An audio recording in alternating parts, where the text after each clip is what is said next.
gens d'ici sont vraiment extra, extra, extra, extra. Ils parlent de choses extra, extra, extra, extra dans un décor. Extra, extra, extra, extra, extra, extra d'engagement. Extra, extra, extra, extra, extra, extra. Et de projets. Extra, extra, extra, extra, extra, extra. De politique. Extra, extra, extra, extra, extra, extra. Pour de rencontres. Extra, extra, extra, extra, extra, extra. Et vous donnez extra, extra. Cette semaine à Extra Extra, on rencontre Marcel Leclerc qui nous parle du défi Ose entreprendre. Je discute avec Sophie Archambault de persévérance scolaire. Et Louis Lahaye revient nous voir cette semaine pour nous parler de la semaine des régions. C'est à ne pas manquer.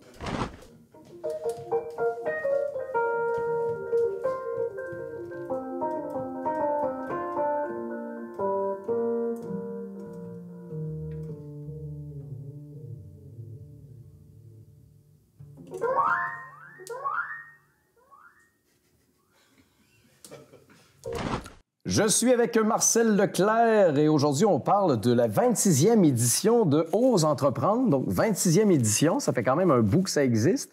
Ceux qui n'ont jamais entendu parler, on touche à quoi avec ça? Le défi Ose entreprendre, dans le fond, c'est un concours entrepreneurial. Donc, c'est vraiment, il y a différents volets. Le but, c'est de faire rayonner vraiment les entreprises, les entrepreneurs. Donc, c'est pas un concours juste de chiffres, puis de plans d'affaires, puis je dirais de prévision financière. C'est aussi le volet entrepreneurial. Donc, il y a différents volets. Le premier, c'est le volet scolaire. Donc, les projets qui se passent dans les écoles, du primaire, secondaire, collégial et même universitaire. OK. Donc, ça, c'est vraiment au niveau des commissions scolaires et des institutions qui s'occupent de ce volet-là. Nous, on est plus dans le deuxième volet, qui est le volet création d'entreprise. On parle de création d'entreprise, c'est important, ceux qui sont admissibles, il faut vraiment ne pas avoir eu de revenus avant le 1er avril 2023. OK, donc c'est vraiment le début c'est ça. d'entreprise. Ou de prévoir en faire avant la fin 2024. Donc, on peut être en pré-démarrage. OK. Mais c'est pour ça que je dis tout le temps, vous avez une année pour appliquer. Donc, même si le plan d'affaires ou le projet n'est pas à 100 % on incite quand même les entreprises à appliquer pour ne pas perdre leur chance parce que ça va nous amener à une autre catégorie que je vais présenter par la suite. OK. Cette catégorie-là, c'est le gros volet, le gros cœur du défi Ose entreprendre. Il y a 6 catégories. On a le service aux individus, service aux entreprises, économie sociale, par la suite commerce, exploitation, transformation, qui est souvent au niveau de manufacturiers ou même des... C'est drôle, mais les maraîchers sont dans cette catégorie-là également. Ouais. Puis la dernière, c'est innovation technologique. On a plus de misère à en avoir au niveau du Kamouraska. On en a déjà eu quelques-uns, là, mais c'est plus rare. OK. Donc, les gens qui, dans le fond, savent qu'ils vont démarrer une entreprise dans un de ces secteurs-là sont éligibles à... Sont admissibles. C'est sûr et certain que toute entreprise sont admissibles dans une des 6 catégories. Il n'y a pas de... Il y a pas de catégorie mystère. Il n'y a pas une zone grise. Non, c'est ça. Il n'y a pas quelqu'un qui trouver une case sans problème. OK. Donc, c'est pour ça que nous, le but aujourd'hui, c'est de le présenter. C'est quand même un concours qui est connu. Oui. Mais nous, on incite, au niveau de la SADC puis de la MRC, on est déjà en relation avec beaucoup de démarrages. Il y a le lancement d'entreprise aussi au niveau du pavillon de l'avenir, au niveau de la formation qui réfère. Mais des fois, il faut le petit coup de plus d'inciter à appliquer, là. C'est sûr que la première étape, c'est un concours qui est plus papier. Mais quand on franchit les différents volets, qui est le local au niveau du Kamouraska, par la suite, il y a des entrevues pour le Bas-Saint-Laurent, pour le régional. Puis la grande finale, c'est au national. Donc, notre but, c'est de faire monter nos projets du Kamouraska jusqu'au national. OK. Donc, les bourses montent aussi c'est ça. en importance. J'imagine qu'il y a des sous qui sont reliés à ça. Est-ce que quelqu'un qui a déjà gagné dans notre gang s'est rendu très, très loin dans les années passées? Ou... Oui. L'année passée, on a Communovette qui a remporté l'OBNL, dans le fond, au niveau des services vétérinaires. Oui. Qui a refait un peu un nouveau modèle d'affaires au niveau de la pratique. A remporté le local, le régional, le premier prix aussi au national. Donc, c'est important au niveau des bourses, mais aussi la visibilité. Oui. C'est certain que le téléphone sonne après quand on passe au niveau du national. Ouais. Il restait 2 volets. Il y a le volet faire affaire ensemble, qui est le volet qui est admissible à tout entrepreneur. Okay. Ça, c'est vraiment de démontrer le maillage puis l'approvisionnement qui est plus local, régional et national. Les défi Ose entreprendre, ils mettent ça quand même comme un approvisionnement là, québécois. Oui. Mais c'est sûr que dans les premières étapes, on favorise encore plus l'approvisionnement local, régional. Fait que ça, tant que tu n'es pas gagnant une édition, tu peux réappliquer à chaque année. Fait que c'est pour ça que Ceux qui ne passent pas la première année, bien, ils ont déjà un bon bout de travail de fait pour l'année d'après en bonifiant leurs documents. Là. Et même dans tous les secteurs, ce genre de concours, entre guillemets, là, c'est souvent ça. On essaie une année, on réessaie l'an d'après. Sauf en création d'entreprise, qu'on a juste un an pour passer. Oui, là, j'avoue, il faut que ça marche là. Okay. Il restait un volet qui est le Grand Prix, le volet Réussite Inc. Ça, c'est ceux qui ont appliqué il y a plus de 5 ans. Donc, à partir de la première édition à la 21e, peuvent présenter leur évolution depuis leur démarrage. OK. Donc, ça aussi, c'est comme le Grand Prix. Au régional, c'est 5 000. Au national, c'est 25 000. L'année passée, Tête d'Allumette avait gagné l'édition régionale. C'était rendu à Québec. Elle n'a pas passé à Québec, mais c'était une très belle candidature là, avec l'évolution de l'entreprise. Oui. Et là, est-ce qu'on a beaucoup de gens qui s'inscrivent à ce genre de choses-là ici? À chaque édition, on est pas mal entre, je dirais, entre 8 et 16 environ. Ah, quand même! Ça dépend tout le temps des années. On n'est pas dans une période facile au niveau du démarrage. Oui. SADC, MRC, on est quand même là de plus en plus au départ, au stade de l'idée dans l'accompagnement parce que les taux d'intérêt ont monté grandement, les coûts des matières, manque de main-d'œuvre. Donc, je ne dis pas qu'il y a plus de risques, mais il faut peut-être faire nos devoirs un petit peu plus au niveau de l'idée d'affaires. Oui. Et là, les gens qui veulent s'inscrire à ça, on est où dans le processus là, en ce moment? Là, il reste un mois pile. C'est le 12 mars à 16 h. C'est toujours via la plateforme oseentreprendre.québec. Donc, le site web est très bien fait. Là. On trouve la région, le porteur au niveau de la candidature, qui est la SADC cette année. Donc, ils vont même voir mon nom, Marcel Leclerc, là, pour appliquer. Mais entre-temps, dans le fond, juste de m'appeler ou communiquer avec moi par courriel. Notre but, c'est aussi de bonifier les dossiers avant le 12 à 16 heures, par contre. Ouais, Parce que le 12 à 16 heures, là, la machine est bloquée, là, puis on ne peut plus rien faire. Là. C'est la limite, OK. Mais nous, on n'est pas sur le jury, mais on peut bonifier les dossiers. Donc, vous avez le droit d'aider les gens à préparer ce qu'ils vont présenter, finalement. Puis ça fait une différence quand même on connaît bien le défi aux entreprises. Fait comment mieux se préparer pour le régional, qui a une entrevue aussi par la suite, là, puis le national. Là. Et les gagnants de tout ça, c'est dans une soirée, un événement spécial? Le 3 avril, pour le Kamouraska, il va y avoir une remise pour les lauréats. On va pouvoir avoir une petite cérémonie. Je n'ai pas les détails du lieu, là, mais c'est le 3 avril, ça c'est figé dans le temps. C'est bon. On sait que ça va se passer là. Parfait. Est-ce qu'il y a d'autres choses à savoir si quelqu'un est intéressé par ce qu'il nous entend dire ce matin ou on va voir le site Internet? Bien, le site Internet, vous prendre contact directement avec moi sans problème pour avoir plus d'informations. Des fois, c'est la critère d'admissibilité qu'on n'est pas certain si on est éligible. Là. Okay. Mais je le répète, ceux qui sont démarrés, ils ont 1 an pour le faire. Donc, même si on n'est pas prêt à 100 %, ça vaut la peine d'être dans la machine là, pour pouvoir appliquer dans 5 ans au prix Réussite Inc, qui est une fois de plus un volet qu'on peut appliquer jusqu'à temps qu'on gagne. Bien, écoute, merci de faire en sorte que nos entrepreneurs soient quand même... le petit coup dans le derrière qu'on dit des fois. Avant de te laisser partir, j'ai un petit géo-jeu que je fais avec tous mes invités pour voir si tu connais bien ton coin. Donc, on va t'afficher l'image. Où est-ce qu'on est? Est-ce que c'est l'église à Saint-Germain? Non. Mauvais Saint. C'est à Saint-Joseph. Saint-Joseph. Oui, on est à Saint-Joseph. Donc, église qui, d'ailleurs, une salle multi maintenant avec un café et tout ça, d'ailleurs, pour ceux que ça leur tente de le voir sous un autre angle que celui d'un drone. Merci beaucoup, Marcel. Puis, je suis persuadé que ça va faire des petits. De toute façon, ça fait déjà 26 ans que ça existe. Donc, bravo pour la continuité. Merci. Merci. Bye-bye.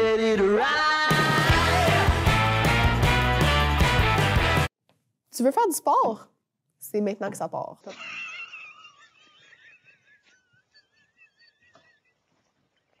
Excusez. Cette semaine, je te présente Loisirs et Sports Bas-Saint-Laurent. Eux autres, ils contactent plein de municipalités pour préparer une panoplie d'activités super cool pour vous et moi. Ça couvre vraiment un grand territoire. On parle de Rimouski, Rivière-du-Loup, Saint-Fabien, Trois-Pistoles. C'est l'occasion rêvée de combiner la visite de ta région adorée avec la pratique de ton sport favori. Ce mois-ci, ils nous gâtent avec la première édition hivernale du Festival plein air. Ça, c'est un événement qui se déroule sur 3 fins de semaine entières puis qui a débuté le samedi 10 février.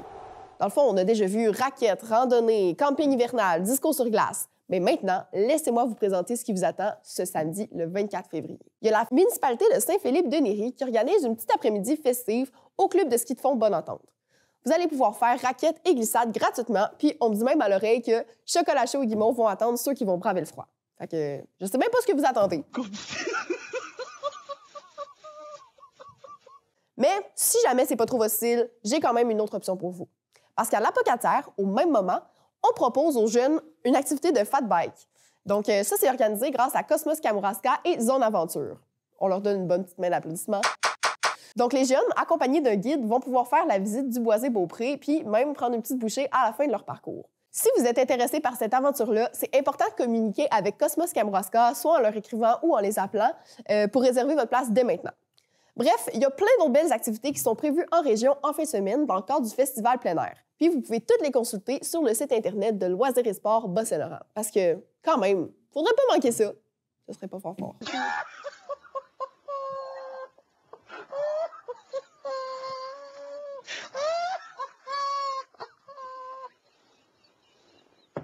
Je suis avec Sophie Archambault. Aujourd'hui, on parle des journées de persévérance scolaire. Donc, pendant qu'on s'en parle, ça se passe là. Ça a peut-être été passé, mais bon, on s'entend. La persévérance scolaire, ça a sa place à l'année, on peut se le dire. Donc, toi, tu travailles avec Cosmos. Cosmos, ils ont abordé le sujet avec les municipalités, si je comprends bien. Comment ça s'est formé, tout ça? Oui, en fait, la Semaine des journées de la persévérance scolaire, ça fait 20 ans que ça existe. C'est une campagne nationale qui est déployée 20 partout, ans quand même. Ouais, partout au Québec. Ça fait un petit peu moins longtemps là, au Bas-Saint-Laurent qu'on la déploie. Dans les archives, là, on remonte à 2010. OK. Donc, en fait, c'est un soulèvement populaire qui est souhaité pour être derrière les jeunes, là, donc pour souligner la persévérance scolaire des jeunes pendant une semaine. Donc, ça dure habituellement cette année, c'est du 12 au 16 février, donc la deuxième ou troisième semaine de février, qui représente la mi-parcours d'une année scolaire. Oui. Donc, un moment où les jeunes ont besoin d'un petit coup de motivation et d'encouragement. Donc, on mobilise en fait l'ensemble de la société pour favoriser la persévérance scolaire des jeunes, dont effectivement les municipalités là, qui sont appelées à amener à passer des résolutions, puis à faire des actions en faveur des jeunes, souligner en fait, ça peut être souligné tout au long de l'année, la persévérance scolaire, notamment souligner les diplômés au mois de juin ou les réussites, c'est ça. Puis ça peut être par plusieurs petites actions qui peuvent être faites dans les municipalités, offrir des activités gratuites, juste de faire la glace dans des patinoires, d'entretenir la glace. Ça permet aux jeunes d'avoir accès à la patinoire pendant l'hiver. Leur exutoire. Oui, et de bouger. Oui. Hein? On sait que les saines habitudes de vie aussi favorisent la réussite éducative. Donc, c'est plein de petites mesures en place là, que les municipalités, d'ailleurs, peuvent mettre...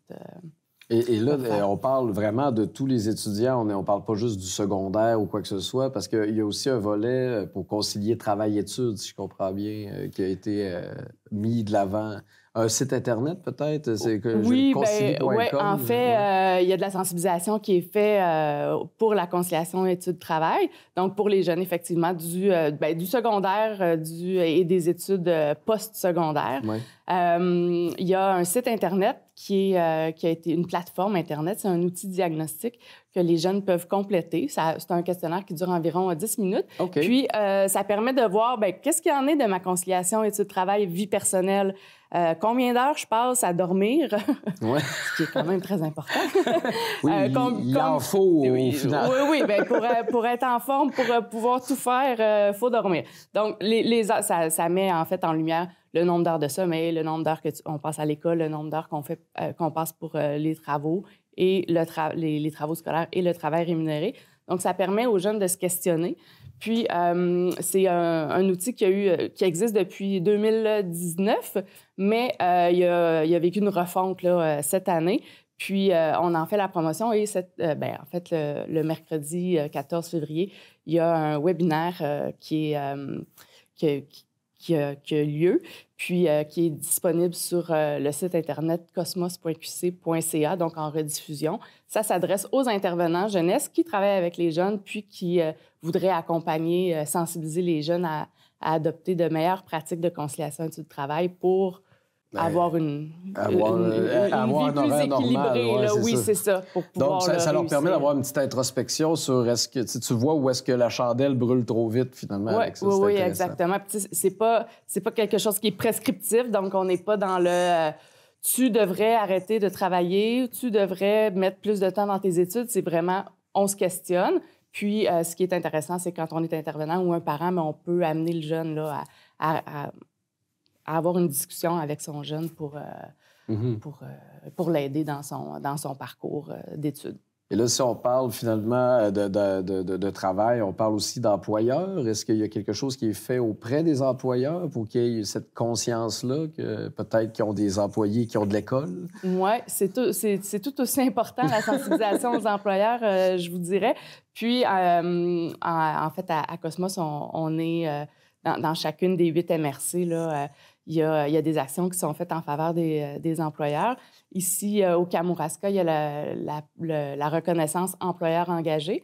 Donc, c'est le Carrefour Jeunesse Emploi, là, c'est Projection 1635 qui déploie cette certification-là. Bien, c'est pas une certification, c'est vraiment une reconnaissance. Donc, on reconnaît les bonnes pratiques en matière de conciliation études-travail que les employeurs mettent en place.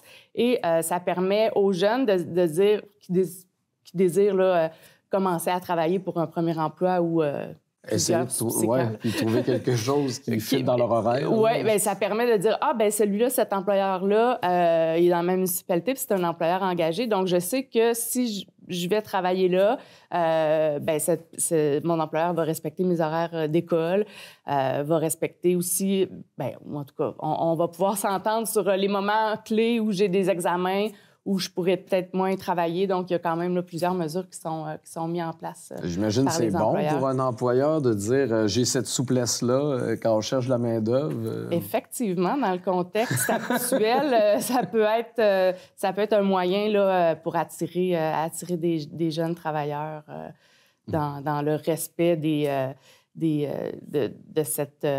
la vie scolaire des jeunes, mais on sait aussi là, qu'il y a eu la loi passée qui encadre les heures de travail des jeunes. Donc, c'est un défi supplémentaire pour les employeurs, mais en ayant des bonnes pratiques de conciliation études-travail pour les jeunes, on vient se positionner comme employeur de choix dans la région.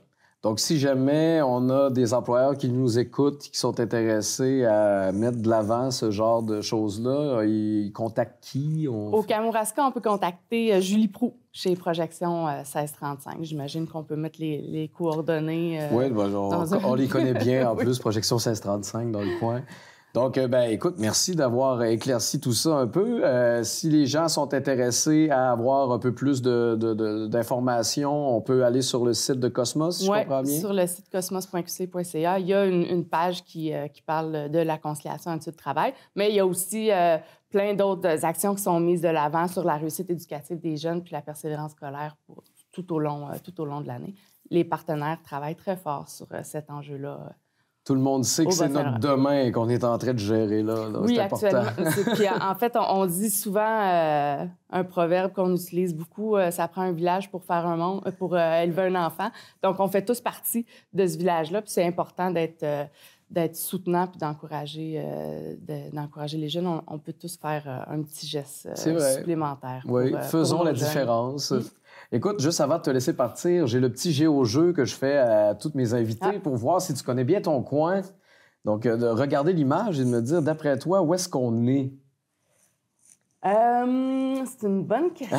C'est une très, très bonne question. Est-ce qu'on est à Saint-Gabriel? Exactement, l'église de Saint-Gabriel. Wow!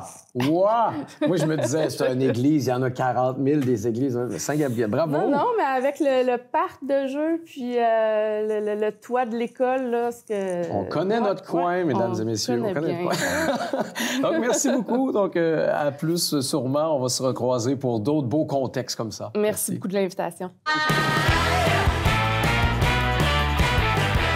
Vous tentez de trouver une activité intérieure à faire durant cet hiver qui semble avoir tout pour déplaire? Eh bien, on me dit à l'oreille que Benoît Picard, l'auteur de Saint-Jean-Port-Joli, oui, vient tout juste de sortir son nouveau roman intitulé Nos vies parallèles. Peut-être qu'il va sauver la saison blanche parce qu'il n'y a pas eu le syndrome de la page blanche. L'histoire raconte la vie d'Éliane et de Vincent qui se sont un peu perdus à travers leur amour de jeunesse. Fait que là, maintenant, rendu à 30 ans, ils réalisent qu'ils se portent plus autant attention qu'ils faisaient avant. Ils vivent comme en parallèle l'un de l'autre. C'est un roman qui est entre la nostalgie et l'espoir, comme le décrit bien l'auteur. Il comprend environ 340 pages et se retrouve au coût de 26,95 $ dans une librairie près de chez vous. Sachez que Benoît Picard a 2 autres romans à son actif, soit Aller simple pour l'inconnu et Jusqu'à l'horizon. Tous sont de la maison d'édition d'Urtubise. Et si ça vous intéresse de les lire en ligne, c'est aussi possible de faire en passant par éditionurtubise.com pour le prix de 19,99 $. Wow! Parce qu'encourager un auteur d'ici, c'est toujours une bonne option.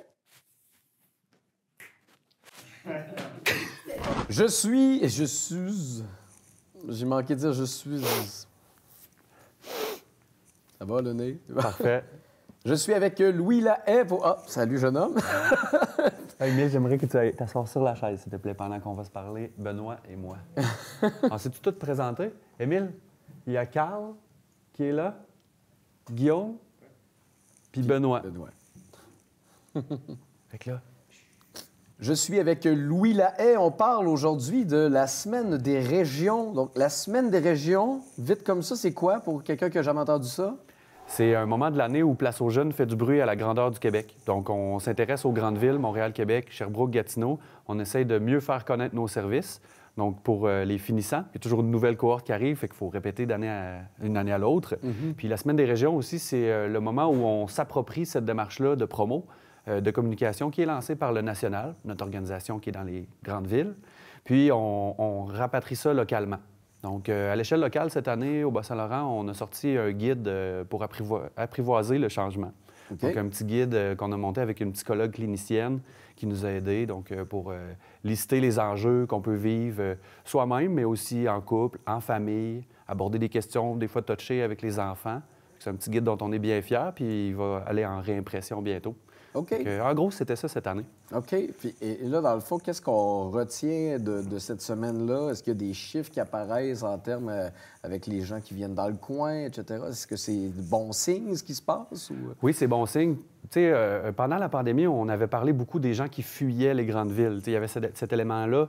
Donc, oui, on désire s'établir en région, mais il y avait un certain désir de fuir les grandes villes. Oui. Donc, à ce moment-là, Émile... Les gens voulaient quitter la ville. Autant ils voulaient s'établir en région, mais ils voulaient quand même quitter la ville, puis on pensait que ça allait s'essouffler. Oui. C'est pas le cas. Nos chiffres nous disent que ça continue d'augmenter à la fois l'engouement pour les régions, à la grandeur du Québec, pour le Bas-Saint-Laurent, pour le Kamouraska. Nos chiffres demeurent stables, puis même en légère augmentation. Okay. Donc ça continue à chaque année. Là, c'est bon. L'engouement est encore très élevé, puis je le vois dans mon quotidien. Et là, est-ce que c'est l'emploi, ou est-ce que le bas blesse, ou est-ce que c'est trouver une maison, un appartement? Qu'est-ce qui est le plus compliqué là, pour les gens qui viennent ici? Je dirais que c'est un peu des deux. Principalement, le logement, là, ça, c'est la source de stress numéro 1. C'est ce que les gens me nomment en premier. C'est ce qui freine aussi ou qui ralentit certains projets de migration en région. Donc, le logement, c'est un problème, mais si je peux dire, c'est moins un problème parce que c'est à la grandeur du Québec. Donc, c'est pas unique à nous. Là. Donc, mais ça ralentit des projets. Puis, d'autre part, l'emploi, ça demeure... on continue de parler de pénurie de main-d'œuvre, mais c'est pas tout le monde qui peut trouver un emploi dans la région dont il rêve. Oui. Donc, au Kamouraska, on n'a pas toutes les spécialités. Ça fait que dans certains projets, certaines personnes que j'accompagne... il y a des gens qui se rendent compte qu'ils vont devoir travailler plus à Rivière-du-Loup ou à Rimouski, par exemple. Par contre, les employeurs qu'on a ici ont des besoins. Alors, c'est peut-être moins un problème, l'emploi. OK. Et là, qu'est-ce qui s'en vient comme prochaine étape une fois que cette semaine-là se passe? Est-ce que vous redevenez plus low profile? Ou Oui, c'est un peu ça. On utilise... En fait, le National utilise le budget de promo qu'on a pour faire du bruit dans l'année, pour aller se faire connaître auprès des finissants, par exemple. En particulier, on a des événements qui sont sur place à Montréal et Québec où des agents vont se déplacer. Je l'ai fait dans les dernières années. Mais donc, ce grand moment-là, ce grand moment de communication-là qu'on fait dans le Québec se termine. Et le résultat pour nous, c'est que vu qu'on va vers les gens, qu'on est sur place, qu'on est sur le terrain, bien, le résultat, c'est qu'on a des demandes qui nous arrivent sur notre site avec des nouveaux suivis, des nouveaux candidats, des gens intéressés qui vont planifier leur move sur les prochaines années. Fait que pour nous, c'est ça. La Semaine des régions, c'est un moment où on répond à des entrevues, on est dans les médias, on est sur les réseaux sociaux, on fait des événements localement aussi. Et après, bien, ce qui arrive, ce qu'on souhaite, c'est que ça fait lever des projets, puis on a des nouvelles des gens.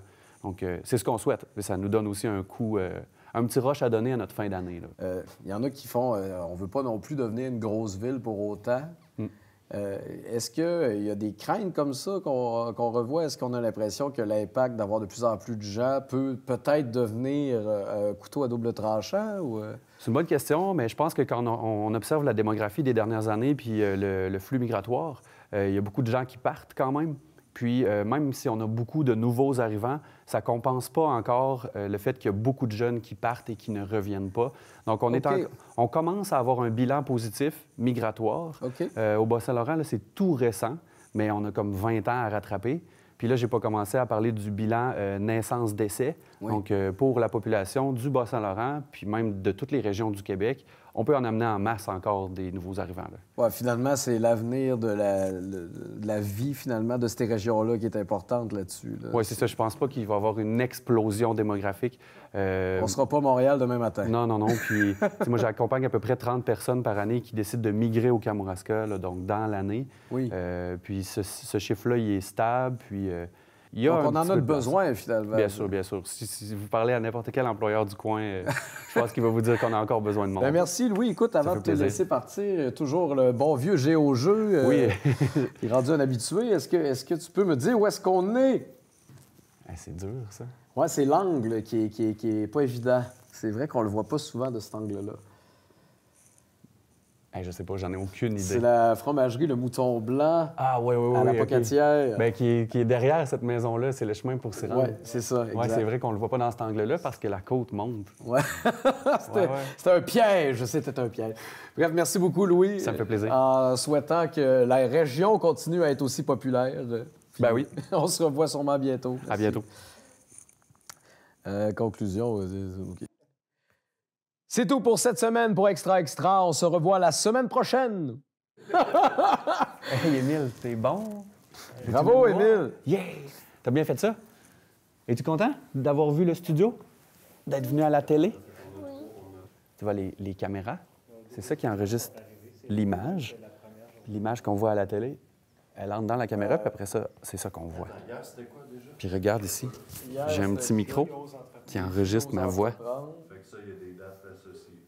Un petit micro ici.